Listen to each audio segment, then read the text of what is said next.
Welcome to What is Going On in the UC. And today we're going to talk about lineage again.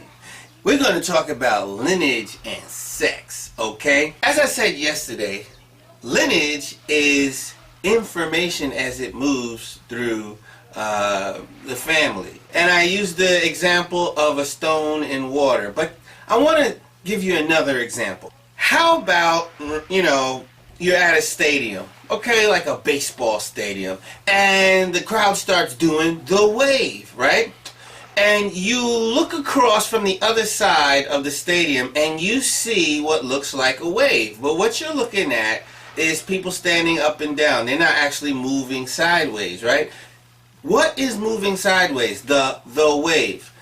The influence is moving sideways. That's what's moving. It is the influence. As with the wave in water, it is the influence that is moving sideways, or the disturbance that is moving sideways. So when we talk about God's lineage, we are talking about God's influence and the content of what He's influencing. From one generation to the next, to the next, to the next, God is influencing people to love like Him. The parent-child relationship, the sibling relationship, the conjugal relationship, okay? Parents love, child's love, brother-sister love, conjugal love. The wisdom to dominate the environment so that the environment helps you to keep and sustain and celebrate the lineage.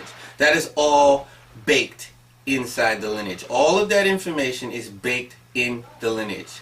So in order to, promote the lineage at each stage, the parent-child relationship, brother-sister relationship, the conjugal relationship, there's certain basic machinery that has to be in place. I'll give you one guess what the main mechanism is that God uses to protect the lineage. It's called absolute sex. Absolute sex is one of the main, if not the main, tradition that is there to protect the lineage. Because sex is a mechanism of influence promoting the lineage, that is why it's so important to God. Sex is a mechanism to promote and protect and sustain the lineage. That is why it's so important to God. That is why it has so much value to artistic beings. That is why parents are so serious about it.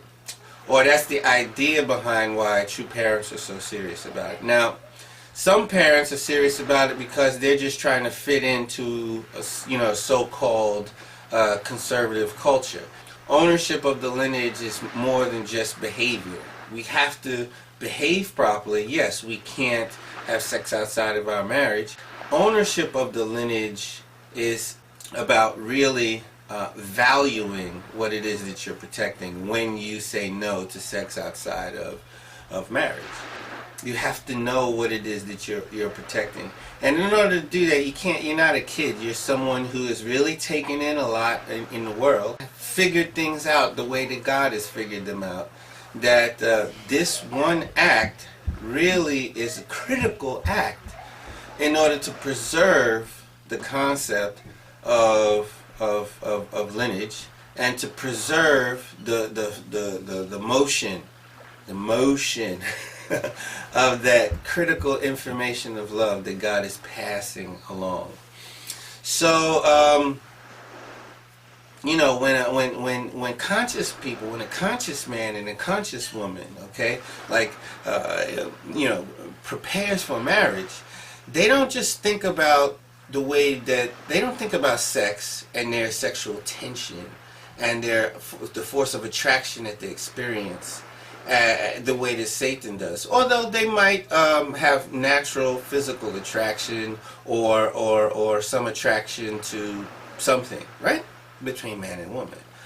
But there's a part of their spirit that should be turned on by the whole proposition of being entrusted by God to carry the lineage on to the next generation. That should really inspire people. But you have to be pretty daggone mature to even perceive it, let alone really dig it. Okay? But that is a godly thing. Alright, talk to you later.